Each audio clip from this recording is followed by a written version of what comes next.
Muito bom dia, meus amigos do YouTube. Forte abraço a meus amigos ateus, céticos, agnósticos, livres pensadores e ufólogos. O beijo do mito. Vou falar hoje, pessoal, sobre um evangelho apócrifo, o Evangelho de Filipe, descoberto em Nag Hammadi, 1945, no Egito. Evangelho apócrifo, só para esclarecer, são os evangelhos que não foram aceitos lá nos primórdios do cristianismo, não foram aceitos pela Igreja Católica na sua compilação da Bíblia, né? Da Bíblia cristã, da Bíblia, né, católica, que foi feito pelos católicos e para os católicos, né? Como a própria Igreja Católica sabe disso, que tem os direitos autorais da Bíblia, né? Então a Bíblia foi compilada lá nos concílios. O Jesus bíblico, que não é histórico, o Jesus bíblico, o mito, ele foi eleito nos concílios lá de Nicéia, né, na compilação lá do Evangelho, e aí ele foi, por maioria de votos, foi eleito uma divindade, né? E daí surgiu o cristianismo e o personagem Jesus Cristo. E aqui esse evangelho encontrado, né, provavelmente, né, dos centenas de evangelhos apócrifos, devem ter sido escondidos, provavelmente para não serem destruídos pela própria Igreja Católica. Foi então reencontrado, né, esse aqui de Filipe especificamente, em 1945, junto com outros códices, né, e papiros.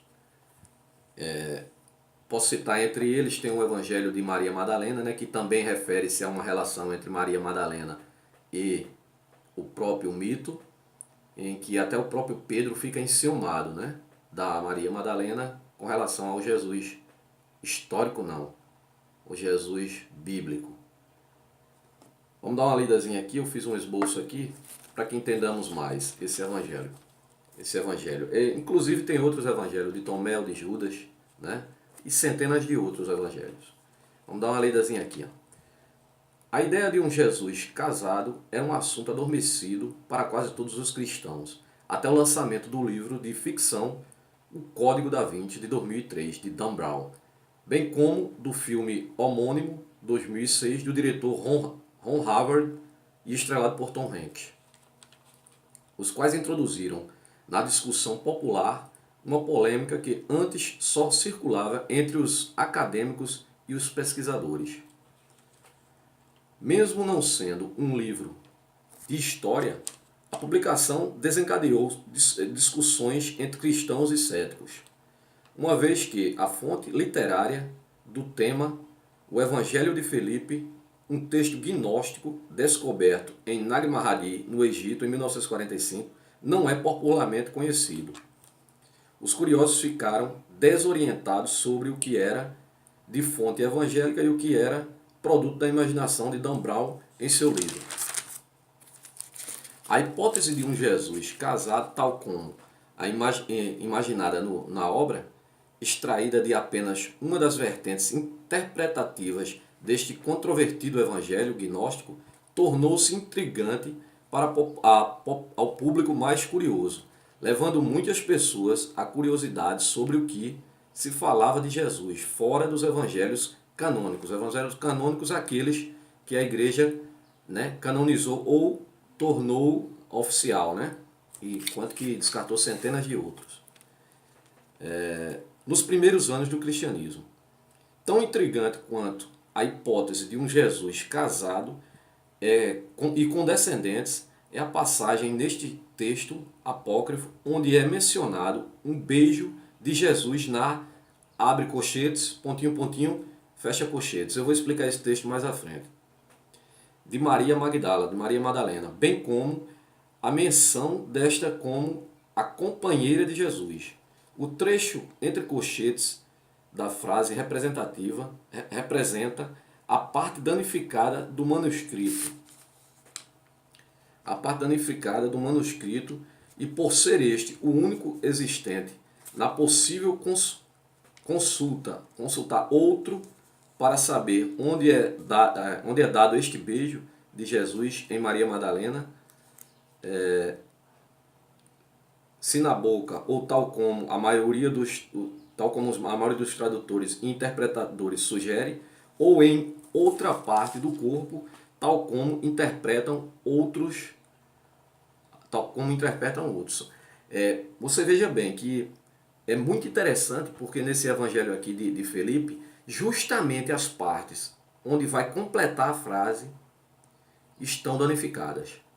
Por exemplo, aonde ele dá esse beijo, quando fala, Jesus beijou aí a parte é, digamos, apagada. E mais à frente também, quando diz que é a companheira. Mas esse texto aqui, interpretado por historiadores, você vai ver como se completa essa frase lá no final.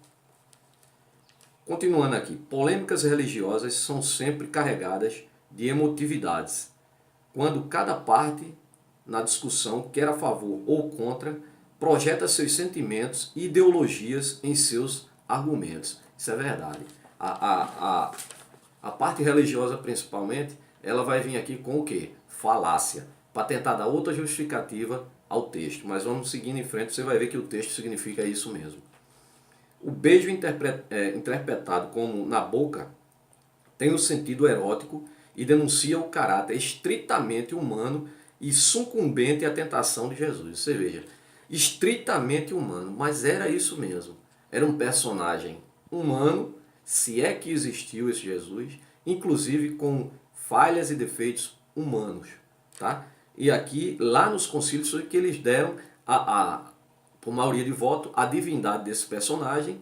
E aí, para justificar textos como estes aqui, eles têm que dar um sentido espiritual, né, na coisa para poder disfarçar. Mas vamos em frente, é a tal da falácia.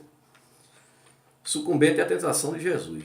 Enquanto que, por outro lado, os cristãos procuram encontrar sentidos que traduzam ao entendimento de que este beijo não é um beijo puramente carnal, mas sim espiritual ou metafórico. Viu aí? Quis dar um sentido espiritual ou metafórico. O cristão tenta sempre dar. Isso aí, para dar esse sentido, ele tem que usar o quê? A falácia. Ou metafórico, conforme o significado esotérico atribuído pelos gnósticos valentinianos. Enquanto alguns textos gnósticos já eram conhecidos através de manuscritos em grego e em latim, quer na íntegra ou em fragmentos, o texto do Evangelho de Filipe, por sua vez, não era do nosso conhecimento antes da descoberta da coleção de códices de Nag Hammadi em 1945 no Egito. No meu entendimento, quando se compilou a Bíblia lá nos concílios, textos como esse aqui, né, códices como esse aqui, foram propositalmente escondidos para que não fossem até destruídos pela própria igreja. É o meu entendimento. A igreja queimou muitos livros, né? Principalmente livros de ciência, né? Considerando bruxaria. Imagine um livro que confronta sua própria ideologia. Portanto, é o único manuscrito existente constante do Códice 2. Alguns autores atribuem o texto à corrente valentiniana do gnosticismo, uma vertente gnóstica fundada pelo mestre gnóstico Valentino entre os séculos 2 e 3 a.C. Pouco se sabe sobre sua vida, a partir dos heresiólogos cristãos. Sabe-se apenas que ele nasceu e foi educado em Alexandria por volta de 140 a.C. Foi para Roma como mestre cristão. Valentino foi nomeado para o bispado e foi considerado herege.